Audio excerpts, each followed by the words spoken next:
brothers and sisters, I've told you Adam and Eve were covered by God after cleansing them. And then Noah had the blood sacrifice after cleansing the whole earth and the family. And now we see another example of blood sacrifice and cleansing. That was when Israelites were in Egypt for more than 430 years. They were influenced by Egyptian gods. There are so many Egyptian gods, many of them. But the most prominent ones were 10 gods of Egypt.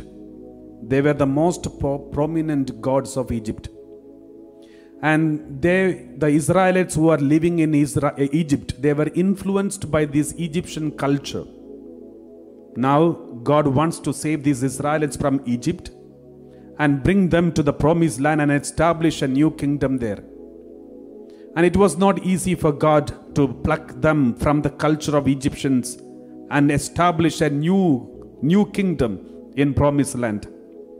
Therefore, God did a brilliant work. And that is what we see. Just like in the history, first God cleansed and there is a sacrifice and there is a salvation promised. And Noah's case, God cleansed and the sacrifice and salvation promised. In the case of Egyptians, Israelites in Egypt, first there is a cleansing of their belief system. And then God told Israelites to sacrifice a lamb and roast the body of the lamb, sprinkle the blood on the doorpost, and then all those Israelites who do this, sprinkle the blood on the doorpost, kill the lamb and take the blood and sprinkle the blood on the doorpost, and take the body of the lamb roasted and then eat. When you eat, then you complete the Passover meal, and then you will be protected and covered. You will be saved. You will be protected. So this is what God has promised them. So before the sacrifice of the lamb, sprinkling of the blood on the doorpost, eating of the body of the lamb, there is something that happens. That is what we are going to see. Even in the New Testament, this is a pre-shadow of what Jesus is going to do. In order to be saved from the clutches of Egypt, Egypt is the evil one. From the Egypt means Egyptian power means evil power. In order to be saved from Egyptian or evil power, the Lamb of God, Jesus Christ, should be sacrificed, and the blood should be sprinkled on us, and the body should be eaten. Only then Passover will be completed and we will be saved. And that is why we have in the church the Passover, the new Passover, that is the Eucharist, where we celebrate the death of Jesus Christ. And Jesus Christ, who died 2000 years ago, his body and blood is made available on each and every holy altar, and we take and eat this body and drink this blood, through which we are cleansed, we are saved. So many people, especially some Protestant people, used to ask the Catholics, saying, why do you need the sacrifice every day, every Sunday? Why the priests are offering sacrifices? There is only one sacrifice, that is the sacrifice of Jesus. Why should we have the sacrifices every Sunday? My dear brothers and sisters, the Catholic Church believes there is only one sacrifice. The sacrifice which Jesus did 2000 years ago. What the priests are doing in every church and every parish is not another sacrifice. It is not a repetition of the sacrifice. It is not just memorial of sacrifice. It is the same holy sacrifice which happened 2000 years ago, which is beyond, some 2000 years ago. It is made present now in this present time and made available for you. That's all. There is no second sacrifice. There is no third sacrifice. There is no another sacrifice.